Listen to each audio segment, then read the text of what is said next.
Okay, everyone, good morning. This is Dan Spots on behalf of the Dalles Area Chamber. Welcome to the Dalles Chamber's Community Affairs. Today is Thursday, April 9th.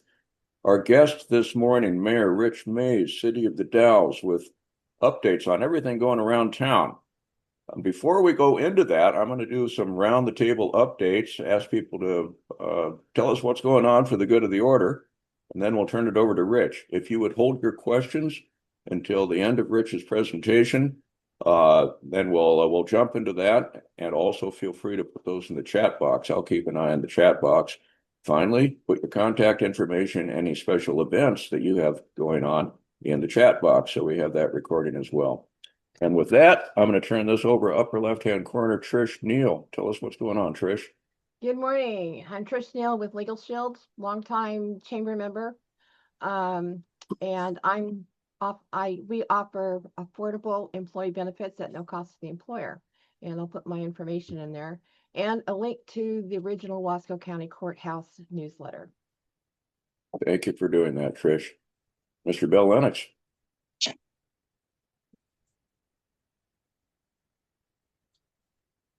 Oh, Bill, you're muted. Good morning, everyone. I'm Bill Lennox. I'm still with Six Rivers Dispute Resolution Center and also with the North Central Public Health. And I'm excited to be here to listen to our Mayor Mays. I know he's been under the hot seat a little bit, at least on a number of different articles that have been floating through. So I'm sure he's looking forward to this wonderful opportunity to share what he has on his mind. Thank you. Thanks for the setup, Bill. Commissioner Phil Brady. Phil, you're muted. Yep, just had to get back on my screen. A couple of things. I could also set up the mayor here because we had a vote about the Basalt Commons at the county commission meeting last week, but there'll be more about that. But looking ahead, two big events. Well, the Little League is going to have its opening day on this Saturday, 10 a.m. It's amazing how many kids are out there and how well they stand in line waiting for their team to be announced. And so it is really a good feeling. The county has been working hard to get the field, Kramer Field, wrapped up. We're also going to be investing more. We're going to get new backstops and then work on trying to get some of the dugouts to be real dugouts. Last thing I just looked up, there's going to be a meeting next Monday regarding the National Scenic Area. It's a National Scenic Area Town Hall with elected officials and community leaders. I think that's all of you. And that'll be at this, where is it? At the Civic Auditorium at 6:30 on Monday. Is that sponsored by the Gorge Commission, Phil, or Forest Service, or?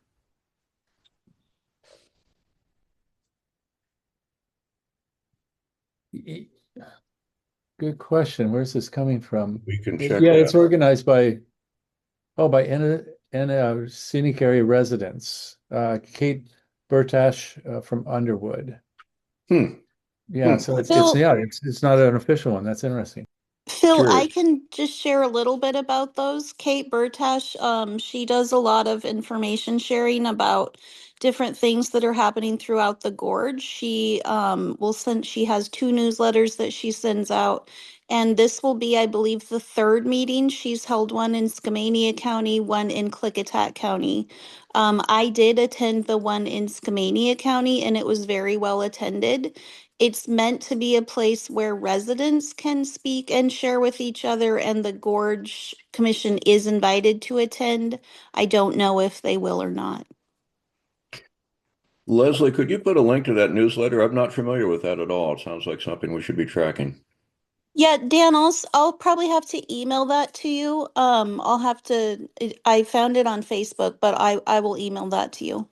Appreciate that. And I see the Friends of the Gorge have a new director now, replacing Kevin Gorman, who retired. I'll turn this over to Lee Weinstein. Thank you, Phil.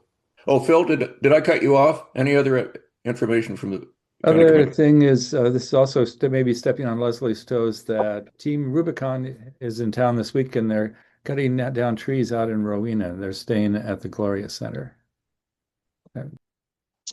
Right, cool. Thank you. Thank you, Phil. Lee, go ahead. Sorry, go ahead. Hi, good morning, everybody. Lee Weinstein. I volunteer on the Q Life board. And out here in unincorporated Wasco County, we're going to be organizing a meeting with kind of neighbors in a 5 or 10 mile radius to start talking about how do we communicate if in case there's a wildfire out here. Yet again, we have had one every year for 10 years now, so we need to get better organized. Indeed, indeed. Good luck, Lee. Thank you. Mike Wacker. Good morning. Carl Recruiter was mentioned, and he was a wonderful Kiwanian, and we really miss the guy. He was a wonderful, wonderful man. Yes, we do. I'm with the Fort Dalles Museum and Dalles Kiwanis Club. Kiwanis Club has actually added a spacing on words again. Anyhow, I'll pass up on that. Excuse me. And we're going to be lining up the parade. Well, the parade's what, the 25th, so we'll be there early to line it up. You know, Kiwanis has always done that. That was one of Carl's deals, actually. And the word I couldn't come up with is scholarship. We've added a scholarship this year to seniors at the high school. Yeah. Oh, neat. Good for you. Anyhow, y'all have a good day. Thanks. Thank you, Mike. Mr. Scott McKay. Let's see. Good morning, everyone. I hope you can hear me. We can hear you just Scott fine. McKay, and I'm a volunteer with Circles of Care and also a member of the Dementia Friendly Wasco County Partnership. I'd like to mention that the Cherry Blossom Respite Program is at the Senior Center on Wednesdays from 1 to 5, and they're still looking for anyone who, if you know of anyone who's taking care of someone who's living with dementia. Many times it's a 24/7 responsibility, and if they need a break, they can call the senior center to connect with Danette Utley, who runs the program, to see if the person qualifies for the Cherry Blossom Respite Program. Also, the program is in the afternoons for 1 day a week, and we know the afternoon is not the best time to provide respite for those living with the caregivers for those living with dementia.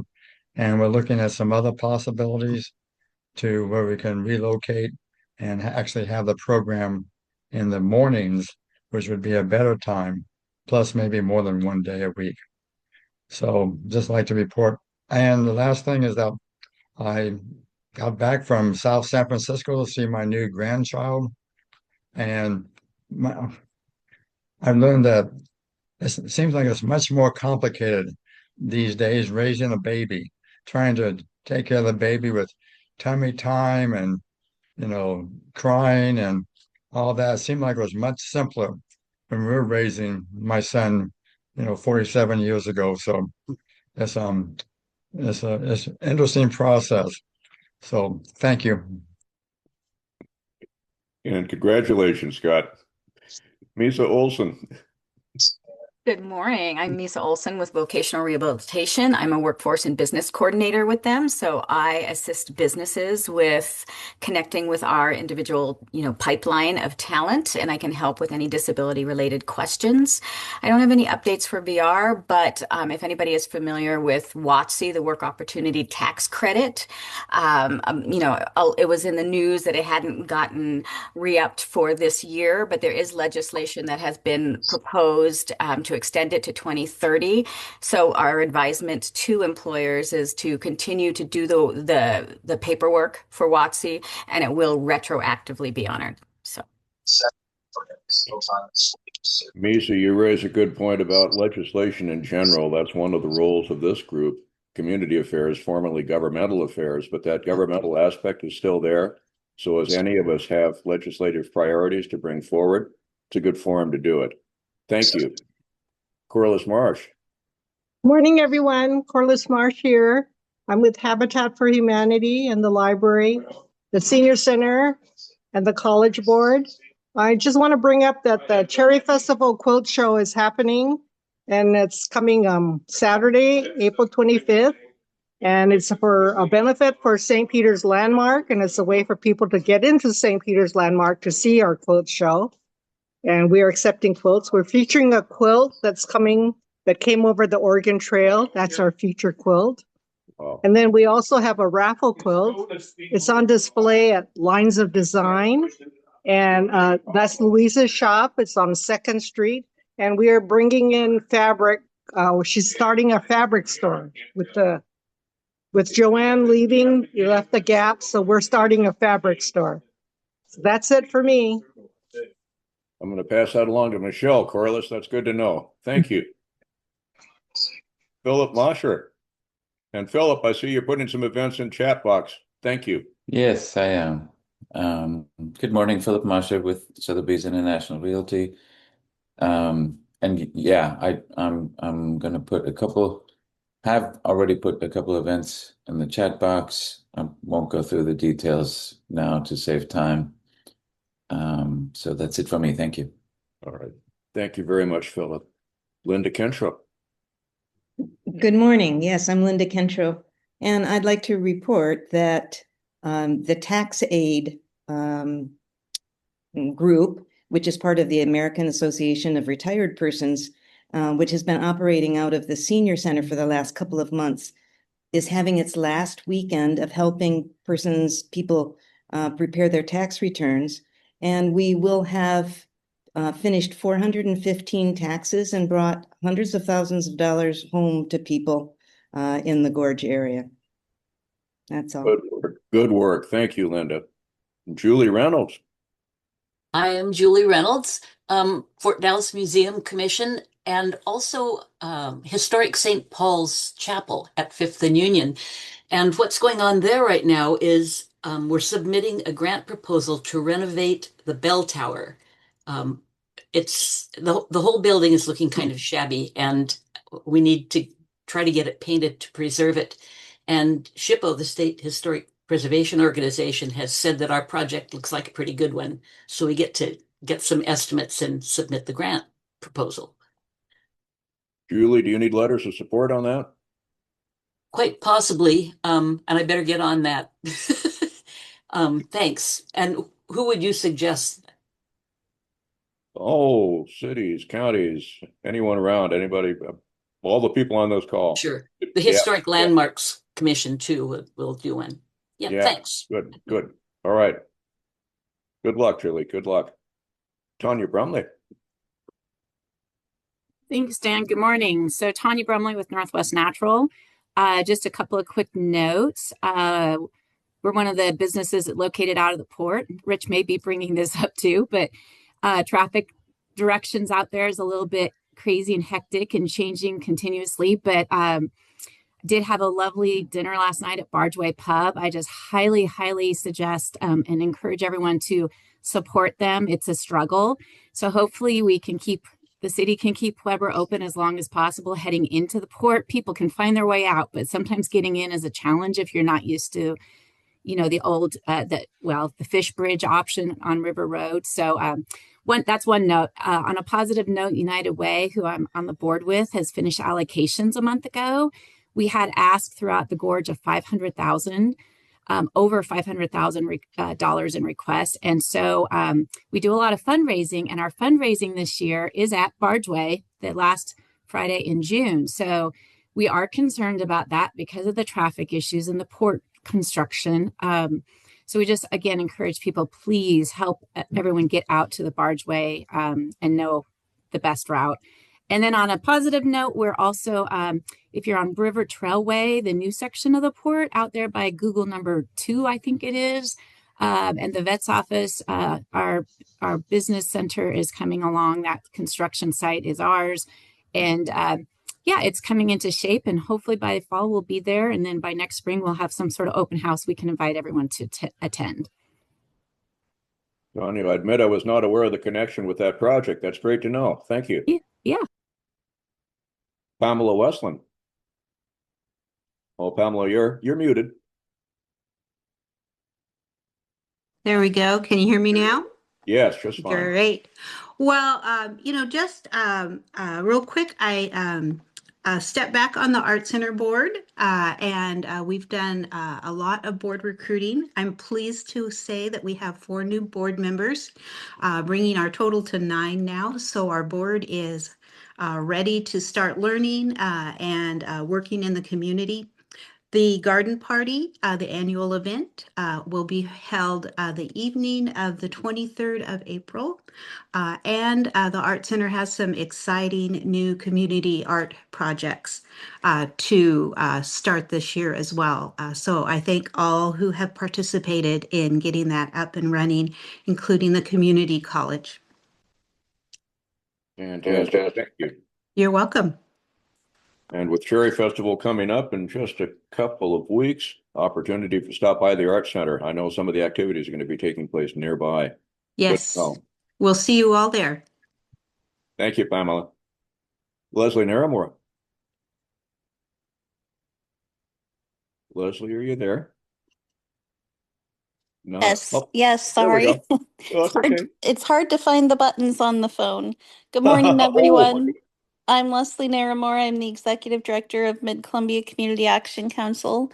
And Phil did briefly mention Team Rubicon. For those of you who aren't aware, Team Rubicon is a volunteer organization of veterans who go around the U.S. and do cleanup after natural disasters.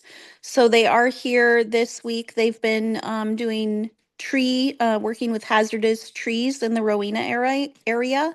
And they've been staying at the pallet shelters at the Gloria Center. And that's been going really well. The cleanup's been going really well. And we're just really happy that we were able to host them.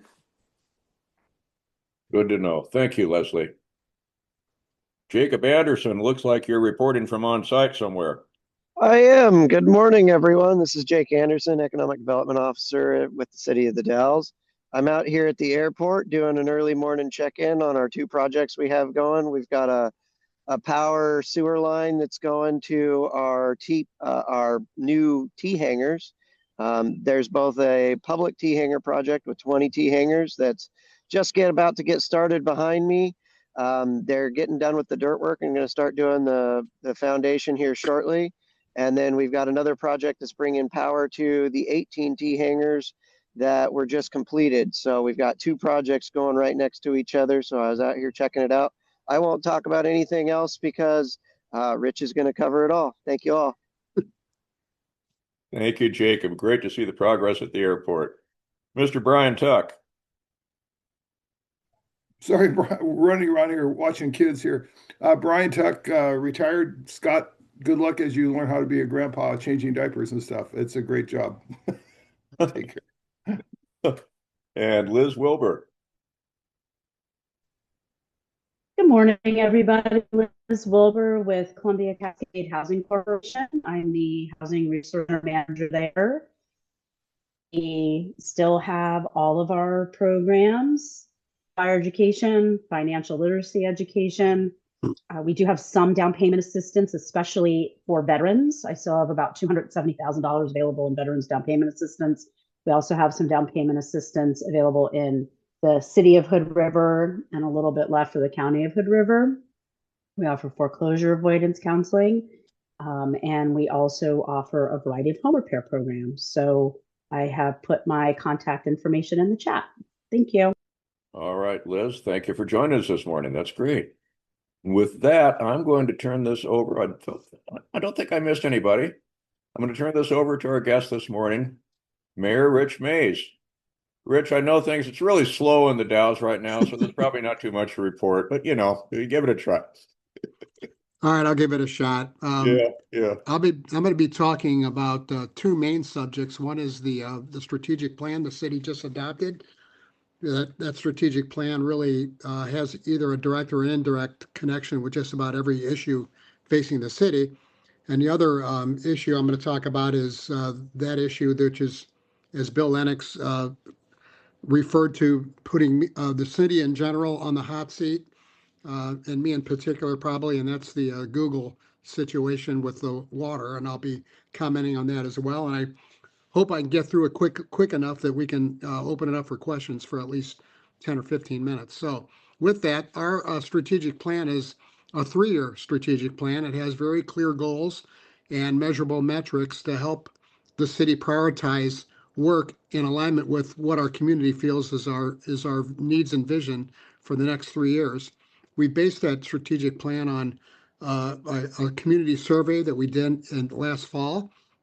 We gathered input. About 214 community people participated in our survey that helped us identify needs and priorities.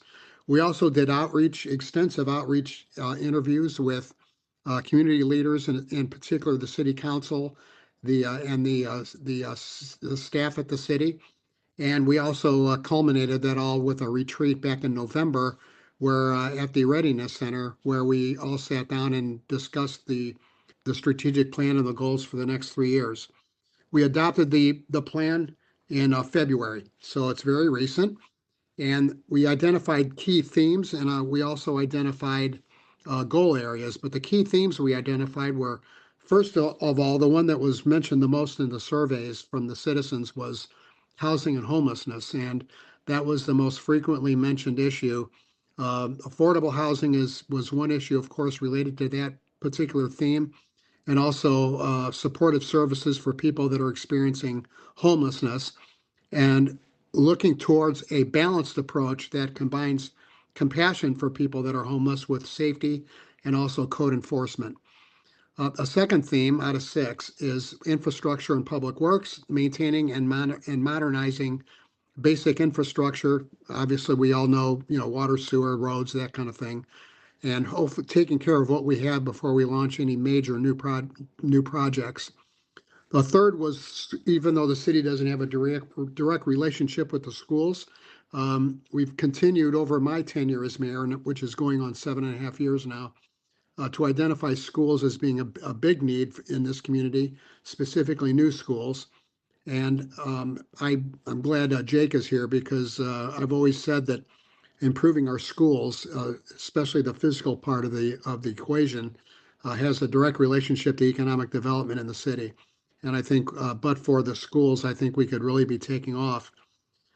Fourth is downtown and economic vitality, recent downtown improvements, and Phil mentioned the Basalt Commons. I want to give a shout out to the County Commission for approving the agreement with Basalt Commons to get that project off the ground finally, after probably 8 years of struggles. So I'm really looking forward to that project getting off the ground, because I think it's going to really help invigorate the downtown, especially with the additional housing component associated with that. Public safety and livability is the fifth theme. Increasing law enforcement presence, and also as part of that livability issue is also continuing to enhance beautification. That was one of my big efforts when I first became mayor. We formed a beautification committee. They have done a lot of tremendous work throughout the community and will continue to do so. And finally, we have trust and transparency. I think residents desire very clear decision-making, especially around finances. And that will lead me into, talking about Google, because I think there's been a lot of attention paid of late to the city's relationship with Google, which I'll be talking about in a few minutes. So the goal areas, there was really 7 goal areas. And those goal areas and again, we're looking at a 3-year strategic plan here over a 3-year period.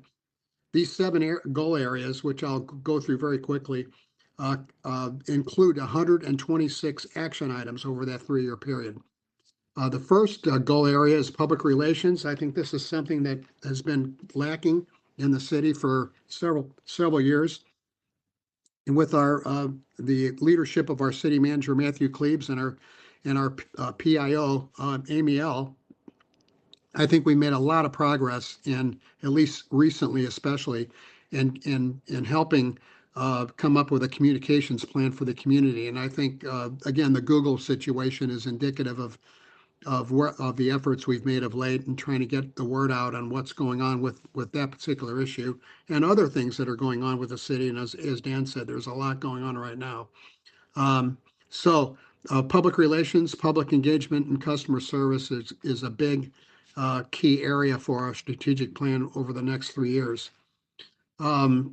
We're also looking at a review audit of our community development department in that regard, trying to make the process for developing in our community more streamlined, and that is another big effort there.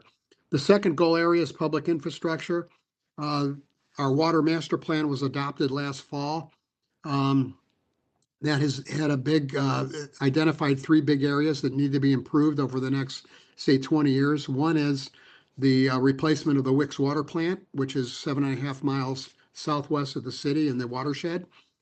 And the second is we're going to be getting into our wastewater master plan next year, or excuse me, this year, very soon. And also the looking at the, excuse, I should go back to the water master plan also includes not only the Wicks water plant, but also the dam and the Crow Creek Dam and the reservoir there, which I'll mention in a few minutes as well. So between the water master plan and the wastewater master plan, we're going to be very busy. The third component to that water master plan is going to be the water lines that are, some of our 75 to 100 years old, that link the Wicks water plant southwest of the city with the rest of the city. The Wicks water plant, by the way, is about 75 years old, so those all need to be replaced over the coming years. The third action item is the fiscal sustainability. We want to make sure that our revenues and our expenditures are in line. A lot of attention as far as fiscal issues are concerned over the next few years is going to be our assistant development charges. And again, that has to do with helping out the development in the city and also our franchise agreements. So again, I think our fiscal situation is currently pretty sound for reasons I'll be getting to in a few minutes, but suffice to say that that is our third focus.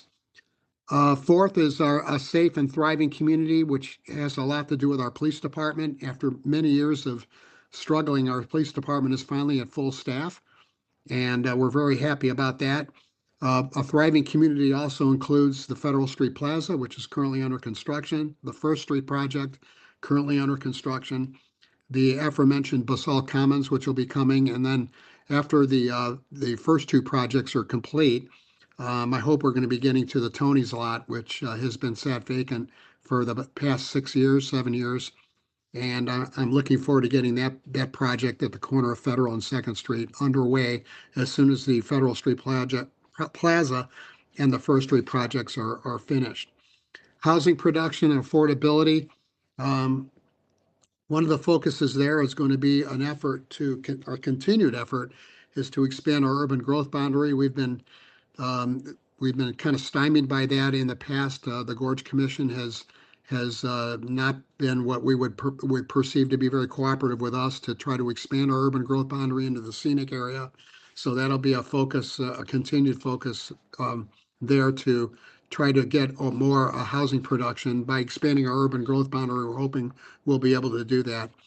Another goal area is economic vitality. I mentioned Jake before with he's fairly new. I think he's only been with us about a year. And with economic vitality, I mentioned the school district as being a very key thing there. Another focus will be business retention and business recruitment in the coming years to try to expand our tax base. Workplace organization is the final area of focus. That is more of an internal area. We have another new employee there, Brenda Fahey, who's come to us from Portland area, who's working on a succession plan. We're having a number of retirements that'll be coming up over the next year. Another employee surveys is a part of this workplace organization focus. Training and also employee retention, all very important areas. So we're going to be very busy with this strategic plan over the next 3 years, and I'll be happy to answer questions about that as soon as I'm finished with the other subject. I think it's fair to say that our relationship with Google has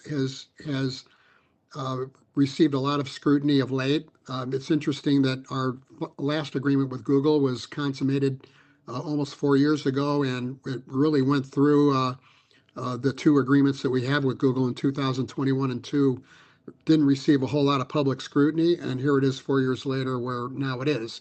What I hope to do over the next few minutes is tell you about the city of the Dalles and our relationship with Google. And I'll take a couple of minutes to review the history, because I think the history of this whole thing is very important, and also the financial agreements that have been negotiated between the city and Google over the last 20 years. I think it's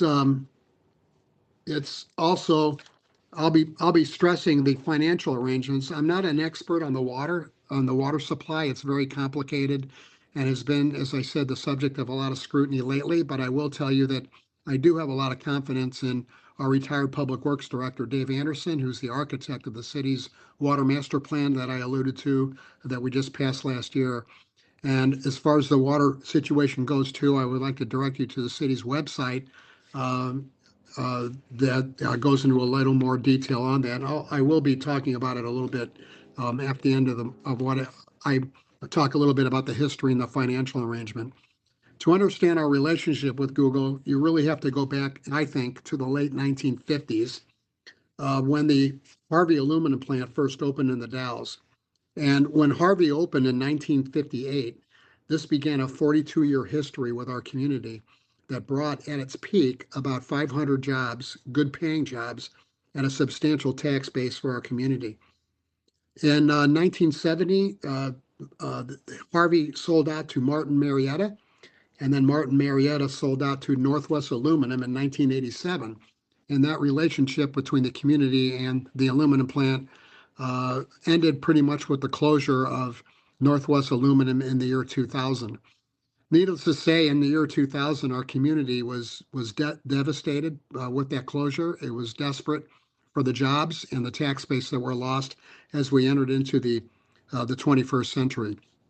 After several years, I think it's fair to say that an economic development ray of hope came with the arrival of Google. It's interesting to go back and look at the articles, newspaper articles from 2005 and some of the publicity that happened. And I think people were so hopeful and thought that Google would be a savior for economic development in the city. So let's go back to why was Google interested in the Dalles? I think back in 2005, I think there were 5 factors. Number 1, available land. 2, available water supply, adequate water supply. 3, adequate power. 4, fiber. And finally, attractive property tax breaks. The available land came to us from the Port of the Dalles. The adequate water supply came from the city of the Dalles. The adequate power situation came from the Northwest PUD. Fiber through Q Life, and the attractive property tax breaks came through negotiations between Google and the city and the county. Working with all of our community partners at that time, the Dalles met all 5 criteria. One thing led to another, and as a result, a couple of years later, Oregon's first data center set up shop in the Dalles in the port area. Now, since 2005, the city and the county have negotiated 4 agreements with Google through enterprise zone and strategic investment programs. And they've all involved financial considerations, including, as I alluded to before, very attractive property tax breaks. These agreements have brought several hundred jobs and revenues to our community that include various system development charges, assorted fees, property tax revenue, and payments in lieu of taxes. In the year 2005, that very first agreement, I think it was probably at the height of desperation for the community. The 2005 agreement dealt with all these agreements, these 4 agreements have dealt with 2 main areas. One is an initial payment, and secondly, our annual payments. The 2005 agreement dealt with an initial payment of $250,000, and the annual payments were also $250,000 over a 15-year period. Enterprise zones at that time, and still are 15-year agreements as set forth by the state. So if you add the $250,000 back in 2005, the initial payment, with the 15 years of $250,000 annual payments, it comes to a grand total of, over a 15-year period, of $4 million. I think if you look at that annual payment of $250,000 and you match that against their assessed their assessed value now and what they're producing in taxes now, because as most people know, that first facility that was negotiated in 2005 is now paying the full their full property taxes. But when you compare the $250,000 to what they're paying now, I think it's fair to say that Google received a 95% tax abatement back 20 years ago. The second agreement was in 2013, and that initial payment was $1,200,000. And over a 15-year period, which started in around 2015, that 15 years of annual payments are $800,000 a year. If you add the $800,000 and multiply that times the 15-year enterprise zone period and add the initial payment, it comes to $13.2 million over that 15-year period, which I think will end in the year 2031. The Taylor Lake agreement was negotiated in 2015. That was the third agreement negotiated between the city and Google. The initial payment there was about $2.5 million initial payment, and the annual payments over that 15-year enterprise zone period are about $1.8 million. So if you add that 15 years times $1.8 million and add the initial payment over that 15-year period, which I think is going to end around 2034, the total would be about $28.5 million from the Taylor Lake facility. That's revenue to the community. So looking back on those first three, the first one from 2005, $4 million total. The second agreement, $13.2 million total. And the third from the Taylor Lake, about $28.5 million. If you add all those together for the first three agreements, it comes to $45.5 million, basically. Now, in 2021, Google came to us again and wanted to negotiate a fourth agreement with us. And we told Google that we were not interested in doing another enterprise zone because we wanted to get tax revenue off of this, which got us into what is known as the Strategic Investment Program, SIP, or a SIP. A SIP agreement allows property tax payments, and the property tax payments are based on a lower assessed value. So in a SIP agreement, Google or any SIP recipient would pay some portion of property taxes, and that is negotiated.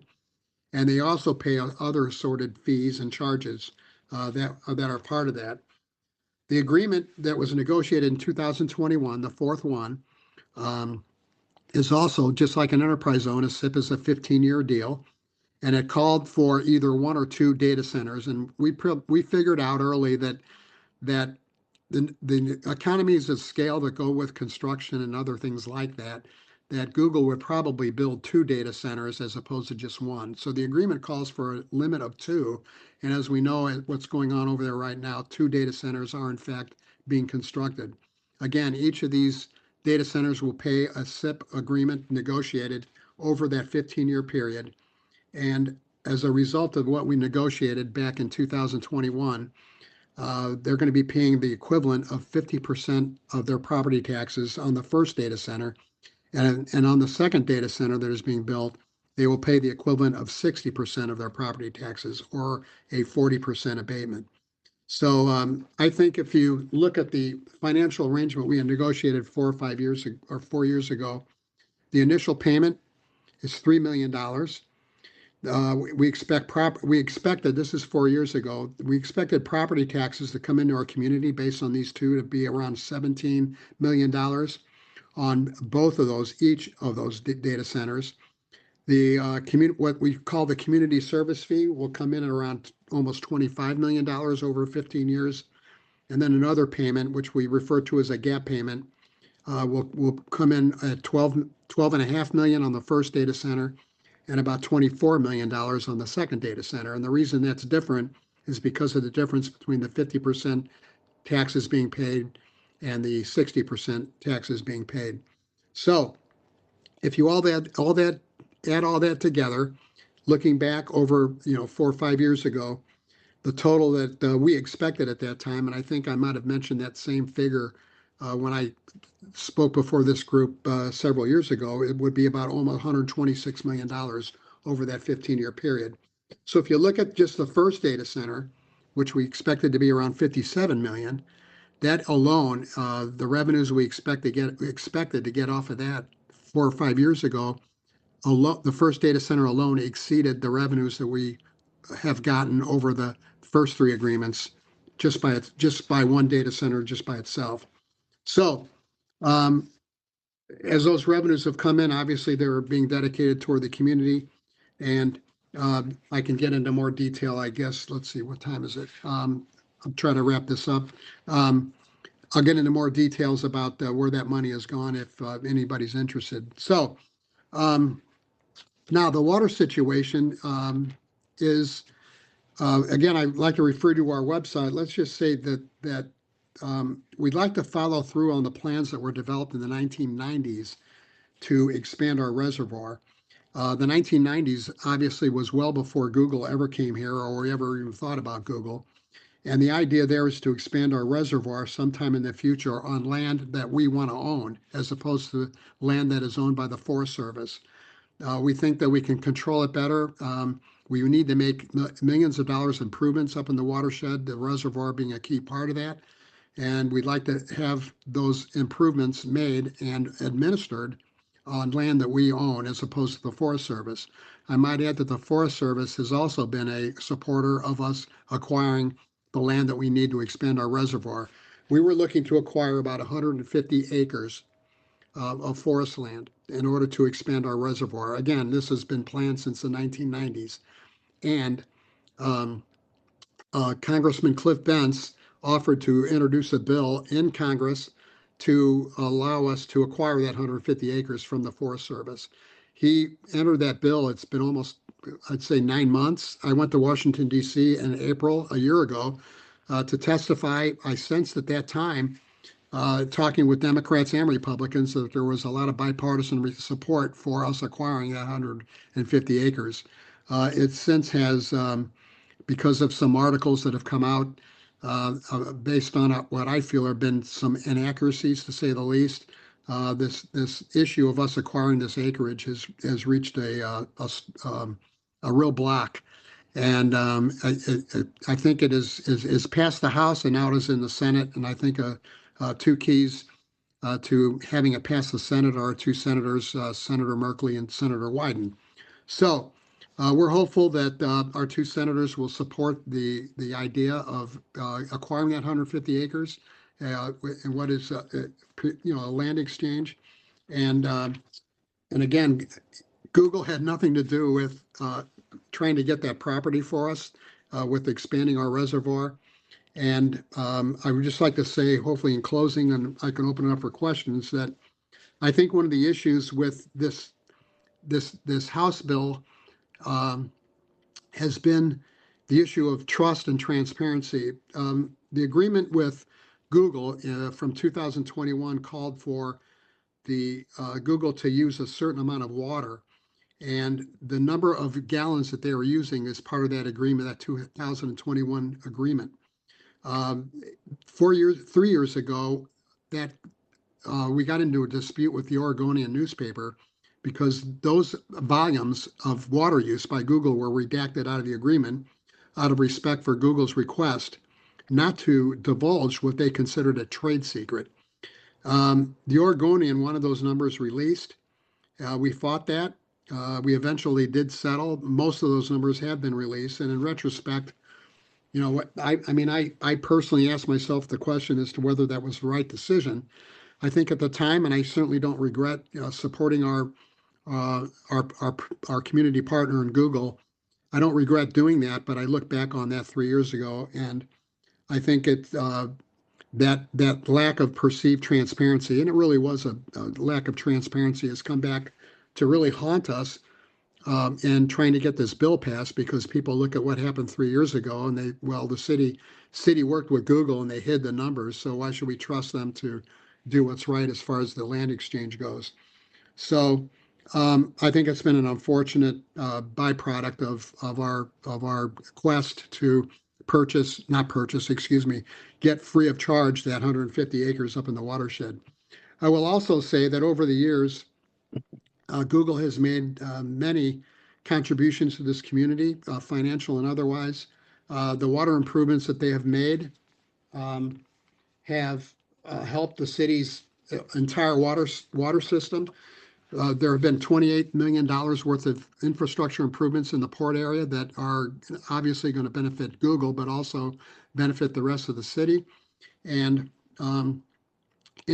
we also made it clear, no matter what you might hear on social media, that from the very outset, we told Google that we would never agree to subsidize their water use at the expense of the rest of the city's water users and customers. And that is certainly, they pay the same water rates as everybody else. They don't get free water. And I think it's also interesting that those contributions they've made to our community have included wildfire recovery, mental health programs, the food bank. District 21 has been the recipient of many of their contributions. Q Life, our library, the high school robotics team, Main Street, Mid-Columbia Economic Development District, the Federal Street Plaza. They're giving a substantial amount of money to help us construct the Federal Street Plaza, and also the Northwest Mural Fest that was held 3 years ago now. They contributed money to that, and there have been others. Those are just the ones that I can remember. So that pretty much concludes my presentation. I tried to allow 10 or 15 minutes to answer questions, and I think I was able to achieve that. So with that, I'd be happy to answer questions. Mayor, thank you very much. Add Columbia Gorge Community College to the list of beneficiaries. And just to speak from my personal experience, Google aside, on the water issue, that was a priority from my 9 years on city council. And before that, and most recently, I worked with Congressman Bentz's staff in developing the white paper that led to that legislation. The topic of Google never came into that. The issue was safeguarding watershed supply, period. So just to emphasize what you said. And with that, I'll turn it over to questions. And we have one from Commissioner Brady right now. I'll also Thank you, Dan. Yeah. I'll also speak to the water issue. Dan Richardson and I had a meeting with one of the environmental groups. I'll name them Park because I have respect for them. They work closely with the Forest Collaborative. And I wasn't as my mother had just died a couple of days, so my emotions were a little raw that day, and so I wasn't as polite as I usually should be, and so I apologized to them. But now, in retrospect, I can have more sympathy with what the situation that they were in. The articles that came out aroused their membership and their base, and so their base was calling on the leadership of the organization, like, okay, you got to take a stand. And it wasn't going to be feasible or possible for the leadership to tell their base to stand down. So it's come back at us harsh because the base rose and the leadership wasn't going to be in a position to tell them that they have the facts aren't on their side. I appreciate that, Phil. And I think you hit the nail on the head, is that I don't have a problem with organizations coming out for or against, the city. In my 28 years as a city manager, I've dealt with that all my career. But when their position is based on false information, that's where I kind of help draw the line. And I know I was pretty frustrated with the whole thing, but we're still dealing with it, and we're trying to get it. We're still going to fight to get it passed in Washington, D.C. We have a question from Philip first, and then Bill Lennox.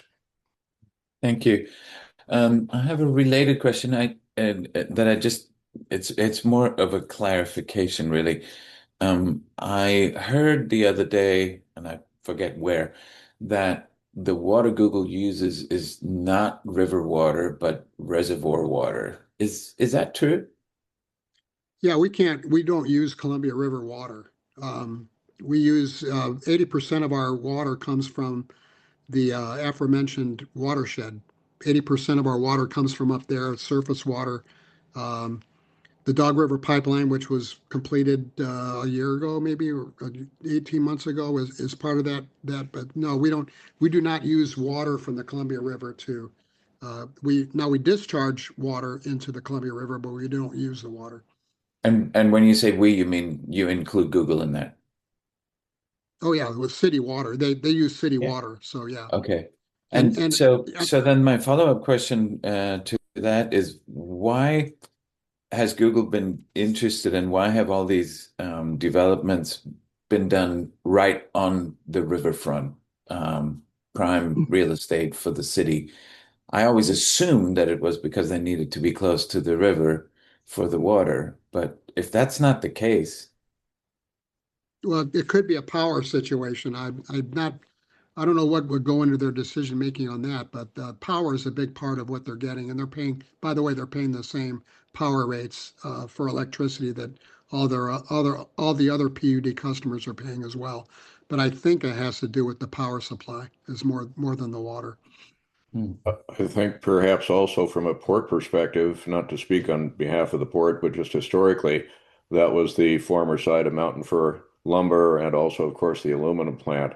So that property was simply available. And from my perspective, I broke the story on the Google data center in 2005 with the Dalles Chronicle. And as I recall, that was part of the discussion. The property was there.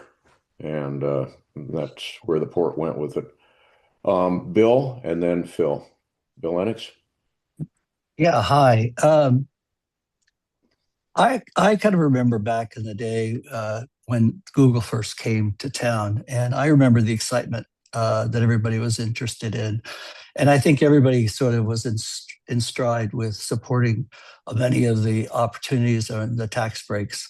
I think what things changed is as they requested more data centers, things felt like maybe the negotiation could have been a little stricter and a little bit more specific, because obviously the Dalles presented itself to Google as an optimal place to be in terms of water, power, and the land and some of the tax breaks that were going on. And I think there could have been some more work that way. This is my basic question. My basic question has to do with something I think a lot of people who aren't quite in the know about or might feel frustrated about. And that has to do with, in a crunch, as we know, climate is changing, things are happening. And in a crunch, if there's a lack of water, who gets priority? Is it going to be the citizens of the Dalles? Or is it going to be a data center that's really producing all the power and using all the water? And I guess that's my main priority, is to think about who's the primary person here when things start to get a little bit thin. And I hear the answer, and I hear Mayor Mays, and I appreciate your leadership on all of this. But I also hear that there is some regrets in the fact that some of the transparency issues were not addressed early on. And maybe that's an important part right now, is to step forward and to be more transparent and to ask these questions, because these are the questions that are coming up, I think, in our community, which is, okay, who's going to have priority when in fact things do become more critical in terms of our environment. And one thing I did that really kind of upset me was I also read that the city is planning to raise the residential rates, maybe double some of the residential rates. I hope, and that there we go. We have an incredible data center that's using our resources. And yes, you're getting money for it. And yes, it's a support for the community. It's been a blight, in my opinion. I think the airport area right now looks like a tree forest of power poles that I think could have been better figured out if you're talking about the environment and trying to make the city look like it's a nice looking area to attract economic development. I think there could have been a little bit better planning having to do with ways to minimize some of that impact. But having said that, and being in the community where we are, my concern is this water issue and making sure that the city is absolutely the priority, and that's going to be where it is. And we should be benefiting from the Google being here by, in fact, having our water rates, at least be maintained, but not increased by double. Thank you very much. Okay, there's a lot there to unpack. Let's see. Let's start with the first issue you brought up, and that is that Google will not be getting priority over water use. We don't anticipate that scarcity of water is going to be an issue. I will say too that if it is an issue, climate change is certainly an issue, and that's going to impact water supply. But one of the reasons we want to make the water improvements that we are with the reservoir and the dam is because of our fear of climate change. But Google will not be getting any priority as far as that's concerned. As far as the residential rates, those rates are especially expected to double. That's over a period of time. That's not, right away. It's something that we need to do to pay for the improvements that I already described. Number one, the Wicks water plant, which is 75 years old. We would have to do that with or without Google. Second would be the dam and the reservoir, and third are the water lines that link those facilities with the rest of the city. Those are not going to be cheap. They're going to be expensive, tens of millions of dollars. And the residential rates will be, and the rates that Google pay will be the same. The Google will be paying the same rates as all other commercial users, and the residential rates would go up over a period of time. As far as the appearance of Google, I don't disagree with you at all on that. I will tell you that we have attempted to talk to them and are continuing to talk to them about improving the appearance of that, especially that last facility with landscaping, or the Taylor Lake and the two recent data centers with some landscaping. And we're continuing to talk to them about that. So, did I hit? Thank you very. Yeah. Yeah. Thank you very much, Mayor. Appreciate your input. Time for a couple more questions, Phil, and then Mike. Phil, go ahead. Very briefly, coming back to bringing water out of the Columbia, the Dalles Irrigation District, that's where all the orchards, does draw water from the Columbia. The takeout point is down by the Lewis and Clark site on the river. Regard to data centers, water and electricity, I'm pleased that the governor has appointed a commission to look into all of these issues. I'm pleased because the person that's appointed to lead it is Margaret Hoffman. In the last administration, Margaret was the head of USDA here for Oregon, and I was very impressed by the work she did. She helped us get a lot of grants for irrigation districts in South Wasco County. She's very open-minded. I'm pleased to see that. Yeah, I'd just like to mention too that I agree with you about Margaret, and she called me and asked me and Dave Anderson to appear at their second data center task force meeting, which was just 1 or 2 weeks ago. And we traveled into Portland and testified before their commission. And yeah, she is very open-minded. I was very impressed with her. That's finally. Let's turn this over to Mike Wacker, and I think with that we're going to wrap it up. Mike. Thanks for all the information, Mayor Mays. I'm guessing that the evaluation of the properties is on square footage. And if you want a double dose of city information, Matthew Cleaves will be talking at the Kiwanis Club meeting today. So, okay. So 12 o'clock, noon, spookies. Well, I hope he doesn't say anything contradictory to what I've just said. That's for sure. All right. With that, we are at the top of the hour. Folks, appreciation to Mayor Mays. Rich, what you are doing, that's not a paid massive position with the city, but the hours and the amount of work that you put into being mayor, man, you could just be sitting back and signing a paper once in a while, but instead you are out there constantly in touch, constantly attending meetings, constantly doing reports like this, going into these issues. Appreciation for the hard work that you put into the city. That cannot be taken for granted. This has been a really good discussion.